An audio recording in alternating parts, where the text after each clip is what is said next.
Eh, ay, hinahanap niya ako?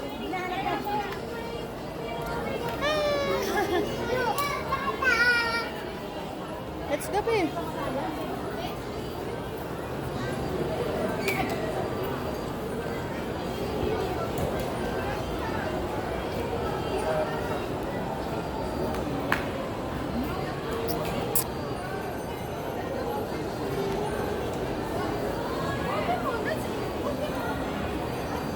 Mata.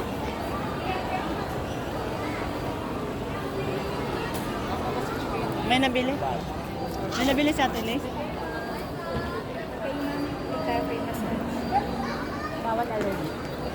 Yes. Mamaya. Mamaya, kilay na naman yan. Mamaya.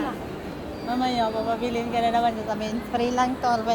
Tapos, pagkatapos pala. Na-experience mo ba yan? Oo, yung kilay nga. Walastik na yung kilay na yan. Walastik yung kilay na yan. Nakasil kami sana yung sabihan. Free lang daw yung kilay. Pero yun yung pangkilay, mahal, Diyos ko. Kaya nga, na-experience ko rin. Oo. Yung na-experience ko yun, yung sa PITX ako, sabi niya, ma'am, kilayan kita mo kasi sabog-sabog yung kilay mo, gata ganyan, oo. Diyos ko, pinilit-pilit sa akin yung pangkilay. 300 yun, sabi niya, from Korea pa daw yun, wala, stick na yan. Sabi ko, kaya nga ngayon, sige lang, naupo ka. I'm so tired. Tia.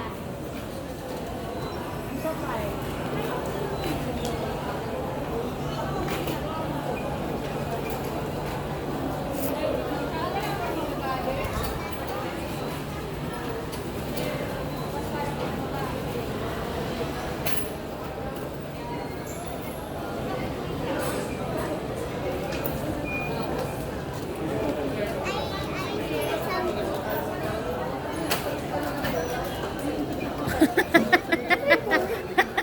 Ano daw sabi? Wala lang, basta magkano lang kami. I told you something. I told you something. Yeah. I told you something. I told you something. Kaya yun na. Ayun. Diyan siya sa daanan ng wheelchair.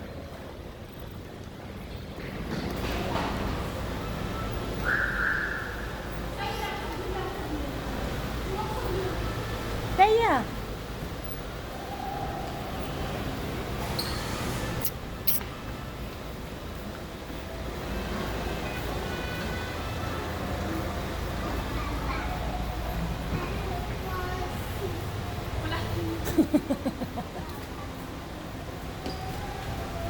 Hawakan ko na lang itong ano ng egg. Dito ako sa kabila. Hindi, dito tayo dalawa. Kasi ano, upuan niya yun. Ah. Wala, si Mami.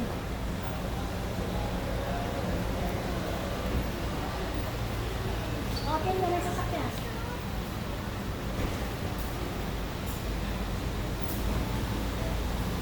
Parking lot area, guys.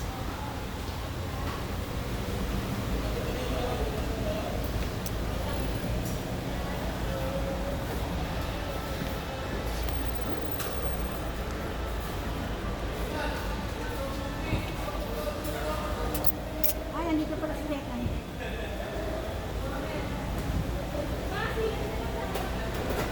Si Jen, doon na lang sa Ha? harap ka naman. Ano? Saan? Harap ka. Chad. Sino kasama mo sa bahay, ate? Ako lang. Para kami nag-iisa. Pusa Ang niya. pusa. Pero, malapit ka kay mama. Yeah. As in, Tatlong bahay yata, 4. Hindi, Nay. Tanza. Pupunta pa ako ng Tanza. Ano sa'yo, premium? 1.6 XS, kilometers. Turn right on General. Luna Premium Avenue. yun, ah. Masyado. 56 dito. Makita mo? 56 nga ako. Ma! Sa Tanza, tayo magkano? Hindi, nagpakarga kasi ako ng bago pa mag-Tuesday last week. Ah, okay. Pero Full nung ano tank. ngayon, mga Hindi 55 kasi nga, siguro tumaas na ngayon. eh, ng Tuesday. Tumaas na, di ba? Tapos tataas ulit sa next week. Sa Martes, kaya kailangan before magkarga ka, umuwi kayo.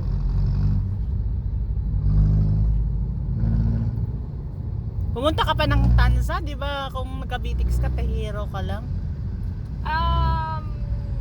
Nag-mall kasi kami ni Ah, okay. ganun. Pero kasi, malapit lang kami sa Tanza. Parang Oo. mga 15 minutes. Oh.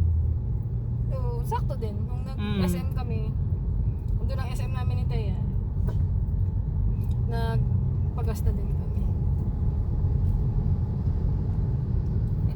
Malayo pa pala dito. Wala si Alan.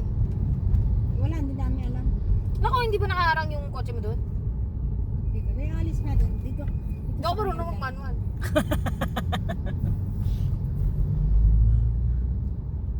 Kikisuyo ako dito sa pinapatan mo.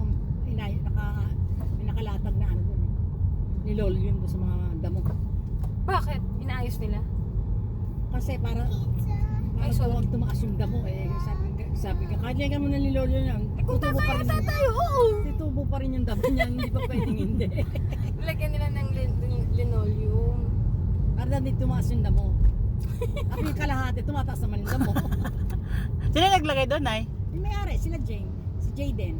Ah. Di ba nakita mo yung parang Si Jaden yun ba yung ano, Nay? Si Jaden. Tisay. Buntis na, di ba? Ah, Buntis na si Tisay. Yung sa may tapat Ah, ko. yun nata yung nagpa-deliver ng pumunta doon sa bahay, Nay. Sabi niya, dito ba si Jaden? Sabi ko, ay, Ay, hindi. nagkamali nung birthday nung asawa ka. Birthday Sa- ba yun? Tapos sumigaw si Ate Joy, Diyan, nandito yung, ay hindi, yung Jaden. ano, yung riders yung nagawa ni Ate Joy. Ay, dito po yun, no, tapat po ni, ano. Nanay Belinda yung gate na green. Sabi ni, nung nag-chat si Ate Joy na dito yan, tapat ni Ate Belinda. Okay, sabi ko, kuya Oh, doon. doon sa cemetery. The Ferris wheel? Cemetery? Kasi may, minsan dyan, may kapag ano, nilalagyan ng Ferris wheel eh. Yan pala na, yung buntis, yung, Oo. ay yung tinaniman, Maganda, ay maputi. ay yung tinaniman ni Ate Joy ng Dati. sitaw doon dati, yung sita, Sinalis. yung sita pa ako doon sa bata na wag mong alisin yan kasi Oo, ano yan, yan, yan. yung sitaw yan. Nahiya naman ako doon, sabi ko, Ate Joy, nahiya naman ako sa mita, hindi naman Hindi ano ka ko naman yan. lupa yun. Hindi ko naman ano yan. Sabi niya, ay hindi yan, sinabihan ko yan pag once na may titira na dyan. Sige, anuhin mo yun na. Pero ngayon walang nakatira. Di ba sabi niya niransak? Ay, yung katabi ko yun. Iba pa naguguluhan na ako. Harap ni nanay, yun yung si Jaden daw. Tapos yung katabi niya, yun yung sila Kuya Yung harap Erwin. ni mama, bakante yun eh. Oh, yung Oo, nagpa- meron na parang ngayon. minsan, di ba? May nakatira na ngayon. May nakatira na ngayon. What is that, anak? Sana hindi na traffic, masyadong traffic ngayon. So hindi pa yung traffic, hindi traffic dito kanina. Ang traffic doon pa.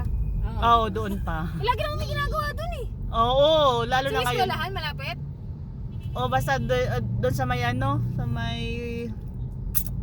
Patiis. Traffic show. Hanggang Muntalban pa yata yun. Di naman siguro, Nay, kasi pagdating doon sa main ano Ay, sa sa may Santa Cecilia school. Luna Avenue. Oo.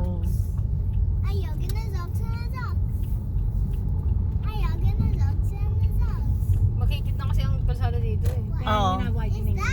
Naway din. Widening? Saan nila wina-widening? Yan, yung kabila na widening. Ito hindi. Ito na sa kabila. Kukuhanin yung... Kukuhanin nila yung mga pader. 900 meters. Tibag. Ate, Turn right wait. on General. Oo. Luna as in, Avenue. tinitiba. Kuya, gilit ka naman. Saan ka pupunta? Oh. Alam sasakay yung babae. Yan. Yan! Dan dan dan dan dan. May signal, may nagtatraffic niya sa Diyan yung crossing yan, yan kila, papunta kila JR. Kakanan ka dyan. Ah. Kitang bayan na yan eh, di ba? Gitnang pa yan ah. Baka daw pupunta sila bukas ng umaga. Nakalimutan niya, kukuha nga pala siya ng bigas din. Kaya siya pupunta rin lalo. Talagang obligado siyang pumunta dahil Kung wala silang nakalimutan niya. magsasaing Oo. mag-iina. Kasi nag-aayos daw ng gate eh. Gusto ko makita yung bahay niya ngayon. Kaya lang maaga kami alis bukas eh, baka matraffic kami. Punta kami ng ano, maaga kami Sa mag-serve ako. pauwi, Mag-serve ako bukas eh. kailangan maaga. Anong oras ba kayo? Siguro mga 8 kami alis, para 10 nandun na kami. Kasi magbabayan-bayan kami pag ganito. Dadaan kami Marikina. Tapos C5.